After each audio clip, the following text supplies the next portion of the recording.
तो चलिए रुक करते हैं संगम एक्सप्रेस की ओर।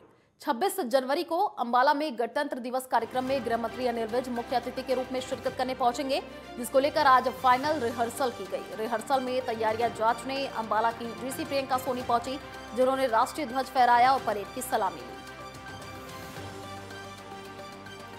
अंबाला के एडीसी ने बताया कि कार्यक्रम को लेकर हमारी तैयारियां पूरी हैं। इस दौरान कार्यक्रम में एसपी जशनदीप सिंह रंधावा भी मौजूद रहे। वहीं सभी बच्चों ने सांस्कृतिक कार्यक्रम की प्रस्तुति दी। हालांकि कार्यक्रम में बारिश भी होती रही, लेकिन बच्चे बारिश में अपनी प्रस्तुति देते रहे। पीडब्ल्यूडी मंत्री जितिन प्रसाद आज शाहजहांपुर पहुंचे। इसी दौरान उन्होंने स्नातक के एमएलसी चुनाव को लेकर बीजेपी प्रत्याशी को जिताने के लिए एक सभा को संबोधित किया। मंत्री शाहजहांपुर की सिधौली ब्लॉक में आयोजित स्नातक एमएलसी चुनाव के एक कार्यक्रम में पहुंचे थे। जितिन प्रसाद ने कहा कि सभी चुनाव महत्वपूर्ण होते हैं, जैसा कि आजमगढ़ और रामपुर के उपचुनाव में हुआ है। ठीक वैसे ही एमएलसी के चुनाव में भी भारतीय जनता पार्टी के सभी प्रत्याशियों की जीत होगी। साथ ही कहा कि देश में जो अभी तक नहीं हुआ है वो अब मोदी और योगी के नेतृत्व में हो रहा है। ग्लोबल इन्वेस्टर्स समिट के लिए योगी टीम लगातार दौरे कर रही है। यूपी को अहमदाबाद से कई बड़े निवेश प्रस्ताव मिले हैं, जिसके तहत बागपत में अमूल यानी आनंद मिल्क यूनियन लिमिटेड 900 करोड़ रुपए का प्लांट लगाने जा रही है, जिससे बागपत के 4000 लोगों को रोजगार मिलेगा। बागपत में इससे पहले कानपुर की एक कंपनी जिसका नाम आकृति ज्वेल क्राफ्ट है, वो सिसाना बागपत में स्थापित हो चुकी है, जिसमें अभी तक बागपत के 250 लोगों को रोजगार मिला है। ये कंपनी अभी तक बागपत में 30 करोड़ रुपए का इन्वेस्टमेंट कर चुकी है। दंतेवाड़ा में गणतंत्र दिवस की फुल ड्रेस रिहर्सल की गई। स्वाति कलेक्टर और एसपी ने गणतंत्र दिवस की तैयारियों का निरीक्षण किया। कलेक्टर विनीत नंदनवार और एसपी सिद्धार्थ तिवारी ने मुख्य समारोह में आयोजित होने वाले कार्यक्रम की फाइनल रिहर्सल का निरीक्षण किया, जिसमें पुलिस अधीक्षक सिद्धार्थ तिवारी ने मंच पर पहुंचकर परेड की सलामी ली। वहीं कलेक्टर विनीत नंदवार ने राष्ट्रगान की धुन के साथ ध्वजारोहण किया। इस बार गणतंत्र दिवस पर सांस्कृतिक कार्यक्रम की प्रस्तुति दी जाएगी। साथ ही विभागों की झांकी का भी प्रदर्शन किया जाएगा। मथुरा में यमुना एक्सप्रेस वे पर दर्दनाक हादसा हुआ है। आगे चल रहे डंपर में पीछे से घुसी कार और डंपर में भीषण आग लगी है। डंपर चालक और कार सवारों ने कूदकर जान बचाई है। मामले की जांच में पुलिस जुटी हुई है। पटवारी भर्ती पेपर लीक मामले में एसआईटी अब ताबड़तोड़ कार्रवाई कर रही है। पुलिस टीम ने पेपर लीक कराने के मामले में शामिल 2 और लोगों को गिरफ्तार किया है, जिसके बाद अब तक कुल 10 आरोपियों की गिरफ्तारी की जा चुकी है। राहुल गांधी के नेतृत्व में निकाली जा रही भारत जोड़ो यात्रा को मिल रहे जन समर्थन से कांग्रेस कार्यकर्ता उत्साहित है। भारत जोड़ो यात्रा अपने अंतिम पड़ाव की ओर बढ़ रही है। भारत जोड़ो यात्रा की तर्ज पर कांग्रेस अब हाथ से हाथ जोड़ो अभियान की शुरुआत करने जा रही है, जिसकी शुरुआत 26 जनवरी से होगी। इस अभियान को लेकर अल्मोड़ा में कांग्रेस कार्यकर्ताओं ने कमर कस ली है और कार्यक्रम की तैयारियां तेज कर दी गई है। फिरोजाबाद में धूमधाम से मनाई गई नेताजी सुभाष चंद्र बोस की जयंती। समाज सेवियों ने नेताजी की प्रतिमा पर माल्यार्पण कर उन्हें श्रद्धांजलि दी है। सहारनपुर में अज्ञात वाहन ने बाइक में जोरदार टक्कर मारी। हादसे में 2 युवक गंभीर रूप से घायल हुए हैं। घटना के बाद इलाके में हड़कंप मच गया। पुलिस ने घायलों को अस्पताल में भर्ती कराया। गाजियाबाद में फ्लाईओवर की ग्रिल तोड़कर तेज रफ्तार कार नीचे गिर गई। कार में सवार ड्राइवर गंभीर रूप से घायल हो गया। कार गिरने के बाद लोगों में अफरा तफरी मच गई और मामले की जानकारी मिलने पर पुलिस मौके पर पहुंच गई। इसी दौरान पुलिस ने घायल को इलाज के लिए अस्पताल में भर्ती कराया। कानपुर देहात में आकाशीय बिजली गिरने से महिला की मौत। घटना के बाद इलाके में सनसनी फैल गई। सूचना के बाद मौके पर पहुंची पुलिस ने शव को पोस्टमार्टम के लिए भेजा। कानपुर देहात के शिवली थाना क्षेत्र के भोजपुर गांव में ये घटना हुई है। कासगंज में कलयुगी पिता ने नहर में फेंके अपने 4 बच्चे। पत्नी के मायके चले जाने से नाराज था सनकी पति। प्रशासन ने रेस्क्यू ऑपरेशन चलाकर 3 बच्चों को नहर से सकुशल निकाला। लापता बच्चों की तलाश में जुटे गोताखोर। क्षेत्राधिकारी के साथ भारी पुलिस बल मौके पर मौजूद। मधेपुरा में मुरलीगंज पुलिस ने हथियार के साथ 2 अपराधियों को गिरफ्तार किया है। इस संबंध में थाना अध्यक्ष राजकिशोर मंडल ने प्रेस वार्ता कर मामले की जानकारी दी है। पुलिस ने आरोपियों के पास एक देसी कट्टा, एक कारतूस और 3 मोबाइल बरामद किए हैं। फिलहाल पुलिस आगे की कार्रवाई में जुटी हुई है। सहारनपुर में लापता बच्चे का शव मिला है। बच्चे का शव मिलने से इलाके में सनसनी फैल गई। 3 हफ्ते पहले अचानक गायब हो गया था बच्चा। गन्ने के खेत में बच्चे का शव मिला है। सूचना के बाद घटनास्थल पर पुलिस पहुंची है। मामले की जांच पड़ताल में पुलिस जुट चुकी है। उत्तर प्रदेश दिवस मथुरा में 24 से 26 जनवरी तक मनाया जाएगा, जिसे जिला प्रशासन और संस्कृति विभाग की ओर से आयोजित किया जा रहा है, जिसका आज बीएसए कॉलेज में विधायक पूर्ण प्रकाश, डीएम पुलकित खरे और एसएसपी शैलेश पांडे ने फीता काटकर शुभारंभ किया। यार रुकते एक छोटे से ब्रेक के लिए, जल्द लौटेंगे।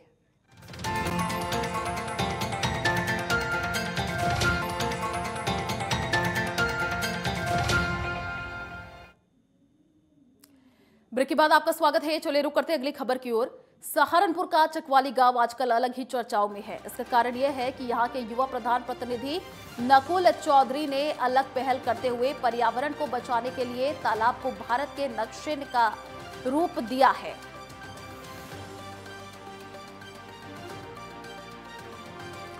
तो चलिए रुक करते हैं अगली खबर की ओर। गत दिनों ऊंचाई वाले क्षेत्र में सीजन की दूसरी बार बर्फबारी हुई है, जिसमें जौनपुर के पर्यटक स्थलों में पर्यटक जमकर बर्फबारी का लुत्फ उठा रहे हैं। दूसरी बार में बर्फबारी कम होने से स्थानीय जनता और पर्यटकों में उत्साह कम देखने को मिला। विदर्भ एक्सप्रेस जब अकोला से मुंबई के लिए रवाना हुई तो एक व्यक्ति ने चलती ट्रेन में चढ़ने का प्रयास किया, जिसके चलते उसका संतुलन बिगड़ गया।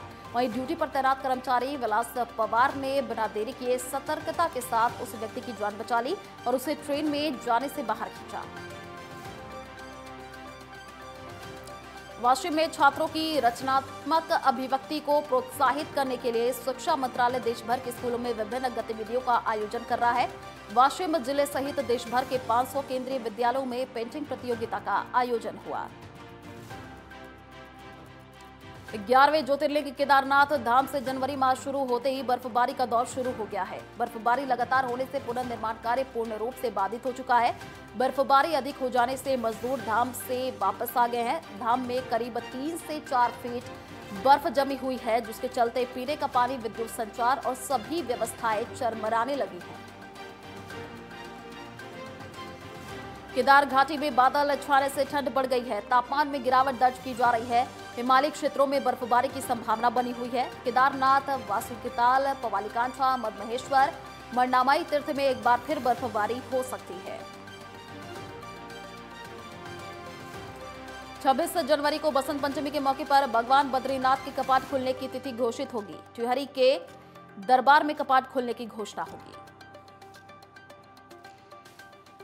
जोशीमठ में भूदसाव के हालातों के बीच एक तरफ पीड़ितों के विस्थापन का काम जारी है, तो वहीं खतरे वाले भवनों को भी ध्वस्त किया जा रहा है।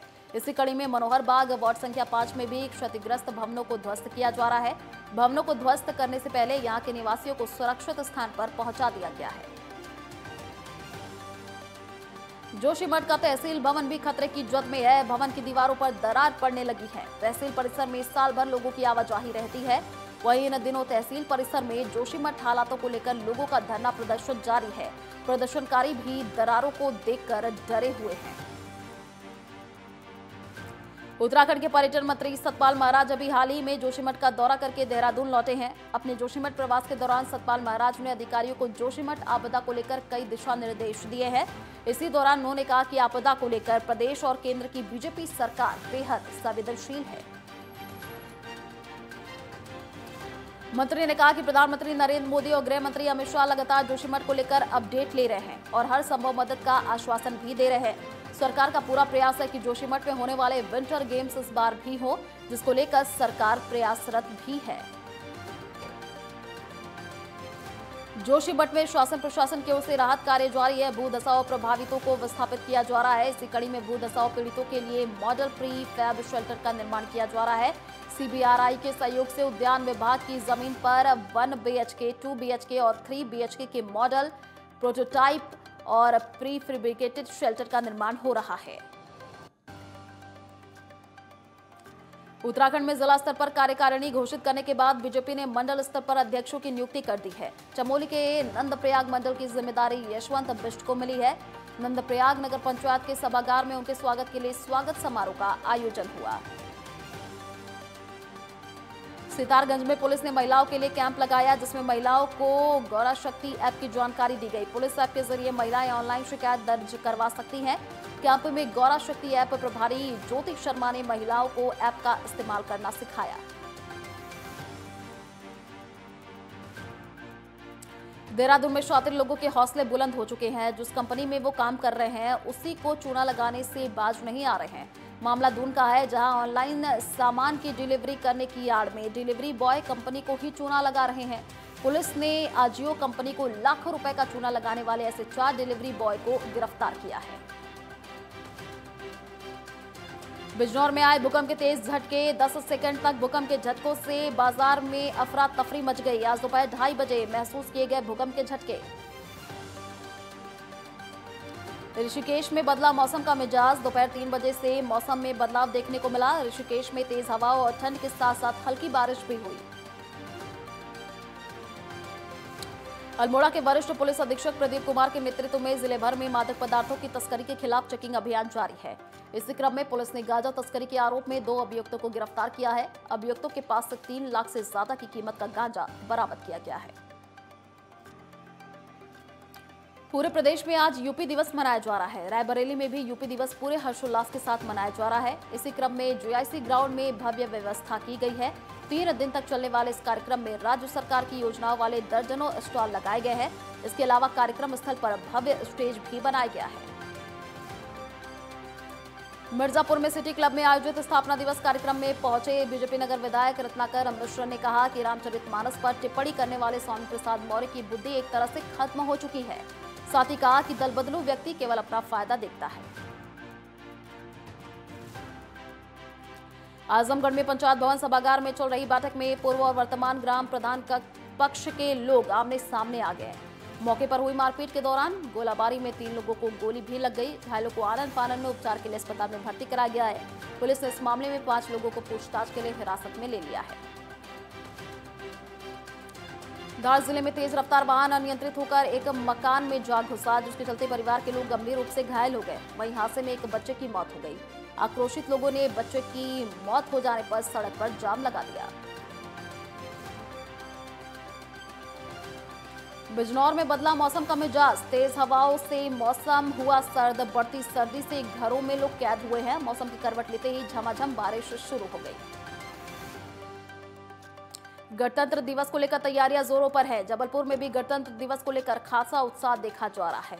बेड़ाघाट के विश्व प्रसिद्ध जलप्रपात की दुधिया धारा को तिरंगे की रोशनी से रोशन किया गया है, जिससे जल प्रपात की खूबसूरती देखती ही बनती है। देश विदेश के सैलानी जलप्रपात की खूबसूरती का दीदार करने पहुंच रहे हैं। जगदलपुर में असामाजिक तत्वों के खिलाफ लगातार कार्रवाई की जा रही है, जिससे तारतम्य में शहर के अलग अलग क्षेत्रों में विगत कुछ सालों से फरार स्थायी वारंटी को विशेष अभियान चलाकर गिरफ्तार किया गया है। उप पुलिस महानिरीक्षक और वरिष्ठ पुलिस अधीक्षक जितेंद्र सिंह मीणा समेत कई पुलिस अधिकारियों के नेतृत्व में टीम गठित की गई। कानपुर देहात के मंगलपुर थाना क्षेत्र में एक सड़क हादसा हो गया। एक अज्ञात वाहन ने बाइक को टक्कर मार दी, जिसमें बाइक सवार घायल हो गया। घायलों को अस्पताल पहुंचाया गया, जहां उसे मृत घोषित कर दिया गया। गाजियाबाद में दबंगों के हौसले बुलंद है। बुजुर्ग को शराब पीने से मना करना भारी पड़ गया है। बदमाशों ने चाकू से गोदकर बुजुर्ग की हत्या की है। घटना के बाद बदमाश मौके से फरार हो गया। पूरी घटना सीसीटीवी कैमरे में कैद हुई है। नोएडा के सेक्टर 63 में पुलिस और इनामी बदमाश की मुठभेड़ हो गई। बदमाश पशु चोरी की घटनाओं को अंजाम देता था। बदमाश कब्जे से तमंचा, कारतूस और स्कूटी बरामद हुई है। किश्तवाड़ में गणतंत्र दिवस परेड के लिए फुल ड्रेस रिहर्सल की गई, जो कड़ी सुरक्षा व्यवस्था के बीच आयोजित की गई। इस अवसर पर एडीडीसी किश्तवाड़ और एडिशनल एसपी ने राष्ट्रीय ध्वज फहराया।